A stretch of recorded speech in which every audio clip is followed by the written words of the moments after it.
Shalom from oneforisrael.org.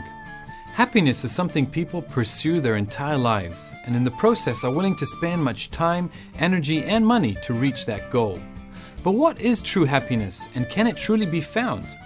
You might be at this very moment in your life in total despair and frustration from what life has offered you so far, and even carrying hurt and anger, which are the very opposite to happiness.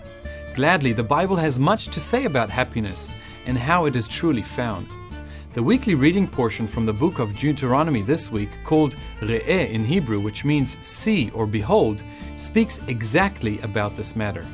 You might even be surprised that the topic of happiness even appears in the book of Deuteronomy, since most of us think that this part of the Old Testament only deals with commandments and warnings given from a distant and unkind God to some ancient people group called Israel. Consider these verses for a moment. You shall rejoice, you and your households, in all that you undertake, in which the Lord your God has blessed you. And you shall rejoice before the Lord your God, you and your sons and your daughters, your male servants and your female servants, and the Levite that is within your towns. And you shall rejoice before the Lord your God in all that you undertake. And you shall eat there before the Lord your God and rejoice, you and your household. And you shall rejoice before the Lord your God, you and your son and your daughter, your male servant and your female servant, the Levite who is within your towns, the sojourner, the fatherless, and the widow who are among you, at the place that the Lord your God will choose to make his name dwell there.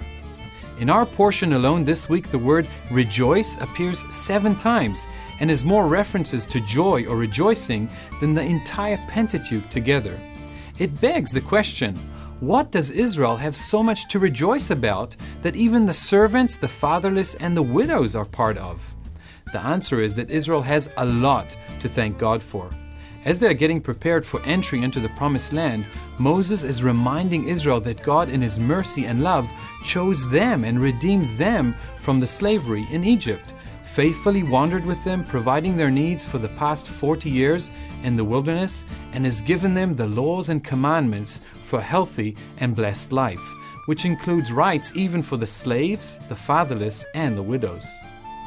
And if this is not enough, the context of the verses we just looked at explain that God is also about to bring Israel to their own land, where they will be able to live and cultivate the land and be a free people, no longer in bondage to Egypt.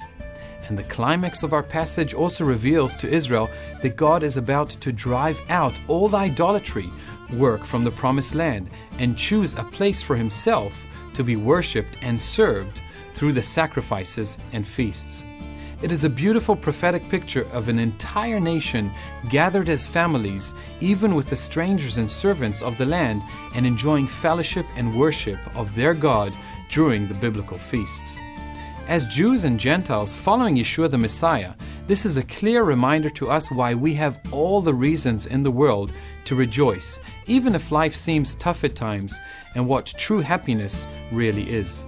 We have been chosen, redeemed from idols and sin, forgiven and welcomed into a right relationship with the God of Israel, who has also provided our needs faithfully until this very day. It is actually interesting to see that in the Hebrew grammar, the word rejoice is written as a command and not a feeling that can pass any moment, which explains why Paul in Philippians 4 says, "Rejoice in the Lord always." Again, I will say, rejoice.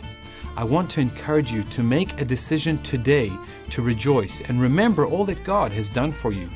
Let me conclude by asking you, are you longing for happiness but can't seem to find it in money, pleasure, or any other thing the world is offering you today?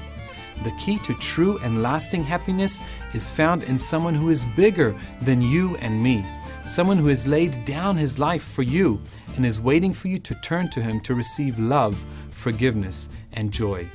That is all for this week, but please join us next week for another installment of 5 Alive. Wishing you God's Shalom from One for Israel, and don't forget to share. Our ministry, One for Israel, is an initiative of native-born Israelis on the forefront of media and high-tech evangelism, boldly proclaiming salvation to Israel. Raising up leaders, and equipping them with the tools they need to transform our communities. We also provide humanitarian aid to Holocaust survivors with the love of Yeshua. Join us as we share the gospel in Israel. Become one for Israel.